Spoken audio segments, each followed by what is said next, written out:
কবে থেকে ভুগছি জানো, 2-3 দিন হয়ে গেল। জ্বরটা কমছেও না, যাওয়া কমছে, আবার পরে ঘুরে ঘুরে আসছে। চোখ মুখগুলো সে কোথায় চলে গেছে, কিচ্ছু খেতেও পারছে না ঠিক, মানে এত ভালোবাসে খাবার খেতে, সব খাবার খাওয়া ছেড়ে দিয়েছে, কিচ্ছু খাচ্ছে না। ভালো লাগবে না খেতে? আমার সকালবেলায় জ্বর এসেছিল, আমার ওষুধ দিয়েছে। আবারও জ্বর এসেছে। এটা বাবা কেমন ঘামটা ছাড়ছে না গো, তো আবার আসছে। জ্বরটা আবার আসছে, ঘাম ছাড়ছে না মা?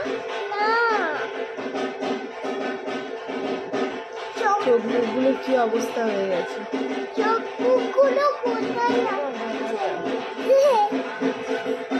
পাশের বাড়ির ঢাকের আওয়াজ পাচ্ছ না তোমরা? এটা আমাদের বাড়ির পাশের বাড়িতে পুজো হচ্ছে, বিপত্তারিণী মায়ের পুজো হচ্ছে, তাই ঢাকের আওয়াজটা শুনলে মনে হয় যেন মা দুর্গা এসে গেল বলো।